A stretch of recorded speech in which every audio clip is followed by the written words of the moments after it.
स्वामी समर्थ. नमस्ते. ज्योतिष kitchen and रेसिपीमध्ये आपल्या सगळ्यांचे खूप खूप खूप स्वागत आहे. आज मी उपमा प्रेमिक्स बनवते. इथे मी 1 वाटी रवा घेतला आहे. जर आपण कुठे बाहेर जाणार असलो किंवा आपल्या घरी मुलं एकटी असेल तर पटकन हे आपण उपमा करू शकतो. तर कसा बनवायचा चला पाहूया. इथे मी कढई ठेवली आहे आणि त्यामध्ये 1 चमचा हे तूप घालून घेते. तूप थोडंसं गरम होऊ दे. तूप गरम झालं आहे तर त्यामध्ये मी हा रवा घालून घेते. इथे मी रवा घालून घेतला आहे. गॅस एकदम कमी ठेवायचा आणि सतत ढवळत हा रवा चांगला भाजून घ्यायचा 3 ते 4 मिनटं. फक्त कलर जास्त रंग बदलू द्यायचा नाही आहे. आता मी 3 ते 4 मिनटं व्यवस्थित असं भाजून घेते. इथे आता रवा मी 4 ते 5 मिनटं कमी गॅसवर एकदम भाजून घेतला आहे आणि रवा मस्त छान असा फुलला गेला आहे. तर आता मी गॅस बंद करते आणि एका प्लेटमध्ये काढून घेते. आता मी रवा काढून घेतला आहे आणि परत कढई ठेवली, गॅस चालू केला आहे. त्यामध्ये मी आता हा 1 मोठा चमचा आणि 2 बारके चमचे भरलेले हे तेल आहे. तर मी तेल कढईमध्ये घालून घेतलं आहे. तेल थोडं गरम होऊ दे. 1 चमचा मी तेल घालून घेतलं आहे. आता तेल गरम झालं आहे. त्यामध्ये अर्धा चमचा राई घालते.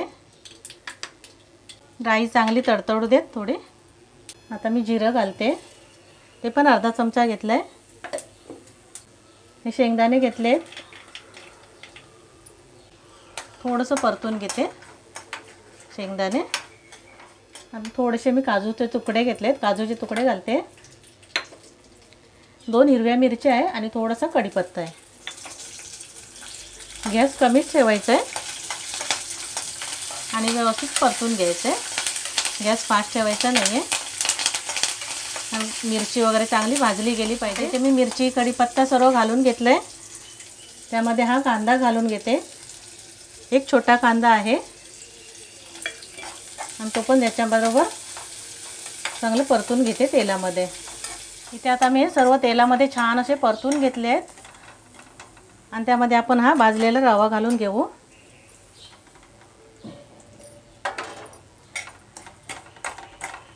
जरासं परतते मी त्याच्यामध्ये तेलासोबत कांद्यासोबत.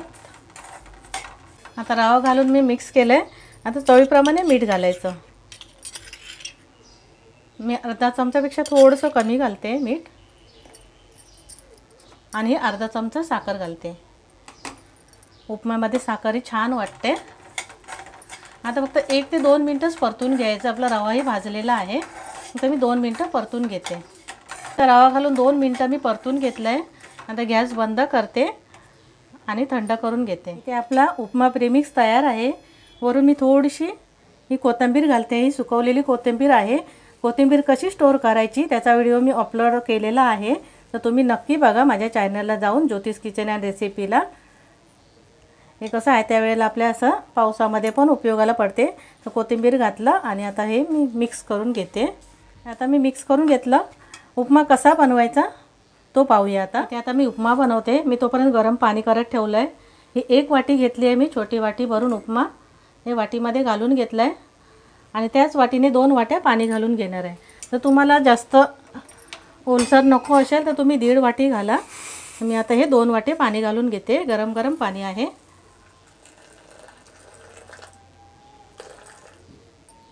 मिक्स करायचं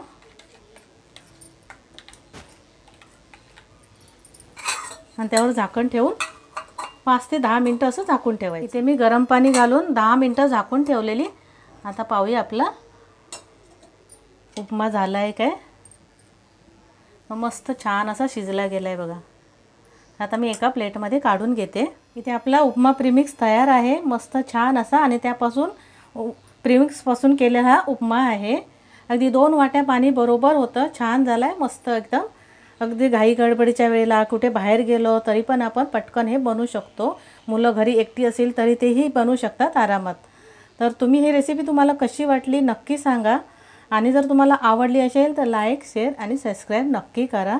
हे प्रीमिक्स तुम्ही महिनाभर अगदी आरामात ठेवू शकता फ्रीजच्या बाहेर आणि फ्रीजमध्ये ठेवला तर 2 महिने राहील. तर तुम्हाला रेसिपी आवडली असेल तर प्लीज लाईक, शेअर आणि सबस्क्राईब करा. थँक्यू.